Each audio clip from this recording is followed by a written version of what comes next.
Mega brother Nagababu గారు చాలా రోజుల తర్వాత ఒక ఇంటర్వ్యూ ఇచ్చారు. ఆ ఇంటర్వ్యూలో రాజకీయాలు, ఫ్యామిలీ, పిల్లల గురించి ఎన్నో విషయాల్ని షేర్ చేసుకున్నారు. ఇంటర్వ్యూలో ఆయన మాట్లాడిన కొన్ని విషయాలు ఇప్పుడు సోషల్ మీడియాలో బాగా వైరల్ అవుతున్నాయి.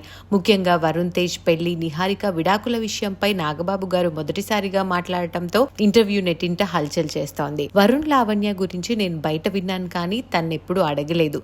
వరుణ్ వచ్చి నేను లావణ్యాన్ని పెళ్లి చేసుకుంటానని అడిగినప్పుడు నేను ఒక్కటే అడిగాను, తనతో నువ్వు హ్యాపీగా ఉంటావా, ఫ్యూచర్ లో ఎలాంటి సమస్యలు లేకుండా అని ఉంటాను అని చెప్పాడు. అంతే, పెళ్లి జరిగిపోయింది. పెద్దగా డిస్కషనే లేదు. పిల్లలపై నాకు అంత నమ్మకం ఉంది. నా నమ్మకం నిజమైంది. వాళ్ళిద్దరూ చాలా సంతోషంగా ఉన్నారని చెప్పారు నాగబాబు గారు. అలాగే నిహారిక విషయంలో మాత్రం తప్పు నాదే. సరిగా జడ్జ్ చేయలేకపోయాను. మేము కుదిర్చి చేసినప్పటికీ ఇద్దరికి సింక్ అవ్వలేదు. మ్యూచువల్ గా ఇష్టంతోనే విడిపోయారు. నువ్వు వచ్చి నాకు చెప్పినప్పుడు ఓకే అమ్మ అన్నాను, కానీ వాళ్ళని కలపాలనే ప్రయత్నం నేను చేయలేదు.